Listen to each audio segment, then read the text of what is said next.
피고인 윤석열을 무기징역에 처합니다. 피고인 김용현을 징역 30년에 처합니다. 피고인 노상원을 징역 18년에 처합니다. 마지막으로 유죄가 인정되는 피고인들에 대해서 양형의 이유를 간략하게 말씀드리도록 하겠습니다. 공통의 양형 이유를 간략하게 말씀드립니다. 내란죄는 국가의 존립과 헌법적 기능을 파괴하고 법질서 자체를 부정하는 행위입니다. 형법은 내란죄가 위헌범임에도 상당히 높은 법정형을 규정하고 있습니다. 우리 형법은 높은 형을 규정하고 있는 범죄가 대부분 어떤 결과, 예를 들면 살인 등의 어떤 결과를 낳아야 하는 것에 대해서만 그와 같은 규정을 하고 있는데 반해서 내란죄에 대해서는 특이하게도 어떠한 위험을 일으킨 행위 자체만으로도 높은 형을 규정하고 있는 것입니다. 이는 그 자체로 위험성이 매우 크기 때문입니다. 피고인들의 내란 행위는 합법적인 절차를 무시하고 결국은 폭력적인 수단을 통해 국회의 권능 행사를 불가능하게 한 것으로서 민주주의 핵심 가치를 근본적으로 훼손하였다는 데서 비난의 여지가 큽니다. 이러한 일반적인 사정 이외에도 이 사건 재판부가 가장 안타깝게 생각하는 사정은 이 사건 비상계엄 선포와 그에 따른 군과 경찰의 활동으로 인해서 군과 경찰의 정치적 중립성이 크게 훼손되고 국제사회에서 대한민국의 정치적 위상과 대외 신인도가 하락했고 결과적으로 우리 사회는 지금 정치적으로 양분돼서 극간의 대립 상태를 겪고 있습니다. 대통령 선거를 다시 치렀고 이 사건 비상계엄 선포 후속 조치와 관련된 수많은 사람들, 어마어마한 사람들에 대해서 대규모 수사와 재판이 진행되고 있고 이 법정에 나온 수많은 사람들이 눈물까지 흘려가며 그 피해에 대해서 강하게 호소하고 있습니다. 이러한 사회적 비용은 이 재판부가 보기에도 산정할 수 없는 정도의 어마어마한 피해라고 할 것입니다. 또한 피고인들의 지시나 관여에 따라서 이 사건 비상계엄 선포에 따른 조치들을 실제로 수행한 군인, 경찰관, 공무원들이 사회적으로 많은 비난을 받게 됐습니다. 법적인 책임도 져야 됩니다. 상관의 지시의 적법성, 정당성에 대한 군인과 경찰관 및 공무원들의 신뢰가 훼손되었습니다. 수많은 군과 경찰 관계자들에게 무슨 죄가 있겠습니까?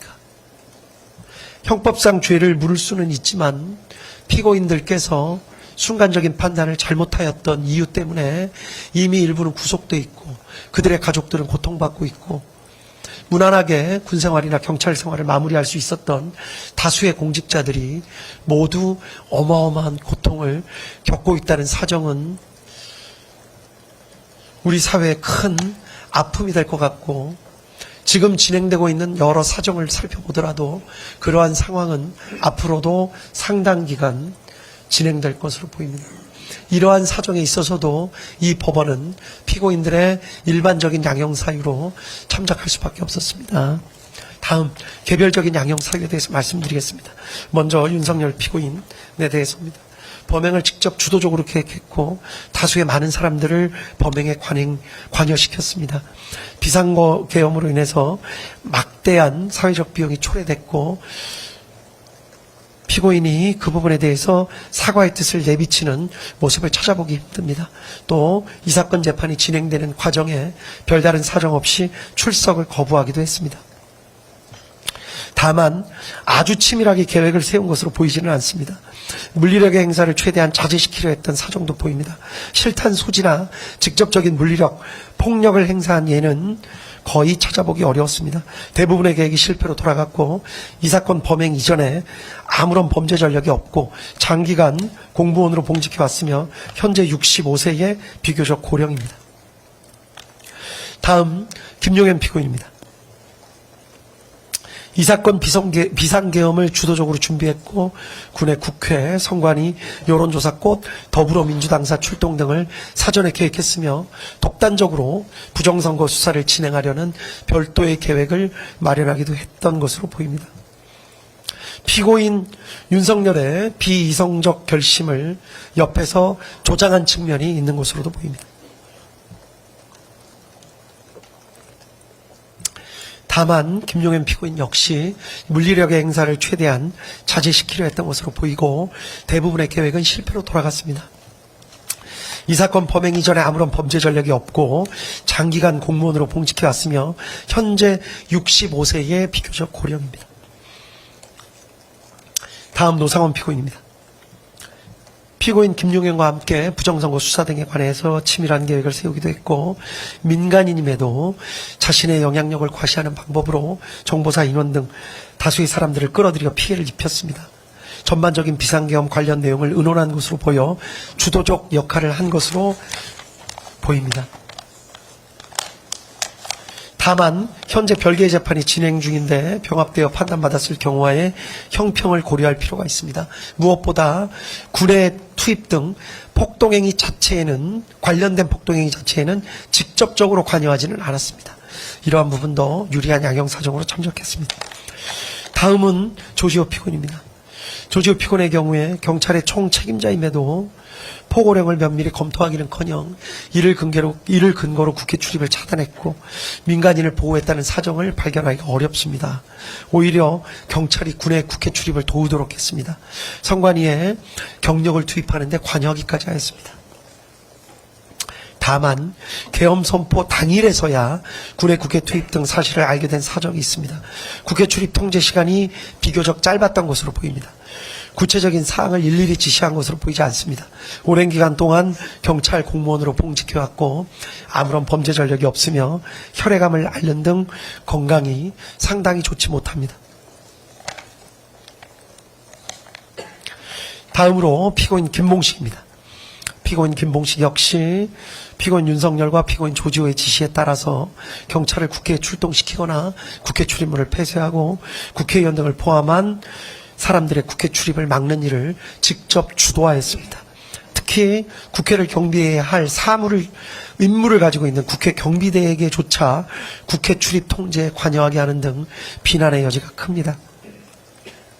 다만 계엄 선포 당일이 되어서야 군의 국회 투입 등 사실을 알게 되었고 국회 출입을 잠시 허용하기도 했고 특히 물리적 사용을 자제한 것으로 보입니다. 오랜 기간 경찰 공무원으로 봉직해왔고 아무런 범죄 전력이 없습니다. 다음 목견태 피고인입니다. 국회를 보호해야 할 국회 경비대장임에도 국회 출입 통제, 특히 국회의장에 대해서까지 출입을 통제하려고 했습니다. 국회 사무처 직원들로부터 명확하게 항의를 받았음에도 출입 통제에 계속 가담하는 등 비난의 여지는 적지 않습니다. 다만 목현태 피고인의 경우에는 총경급 지휘관에 불과합니다. 급박한 상황 속에서 피고인 조지호나 피고인 김봉식의 지시, 비상계엄 및 포고령의 적법성 등을 명확하게 판단하고 그 지시를 거부하기는 어려웠을 것으로 보입니다. 일부 국회의원이나 국회 관계자들의 국회 출입을 몰래 허용해 주기도 한 것으로 보입니다. 오랜 기간 동안 경찰 공무원으로 봉직해왔고 아무런 범죄 전력이 없습니다. 이러한 사정 등을 개별적인 양형 사정으로 참작했습니다. 이에 따라서 이 법원은 피고인들에게 형을 선고하도록 하겠습니다. 피고인들 모두 자리에서 잠깐만 일어나 주십시오.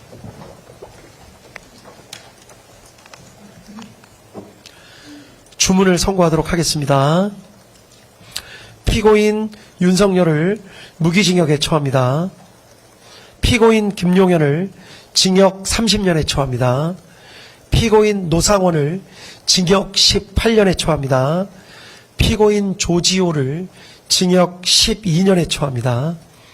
피고인 김봉식을 징역 10년에 처합니다.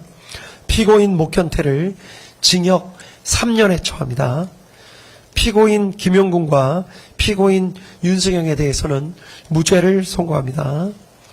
피고인 윤석열 무기징역, 피고인 김용현 징역 30년, 피고인 노상원 징역 18년, 피고인 조지호 징역 12년, 피고인 김봉식 징역 10년, 피고인 목현태 징역 3년, 피고인 김용군, 피고인 윤승영은 강무죄.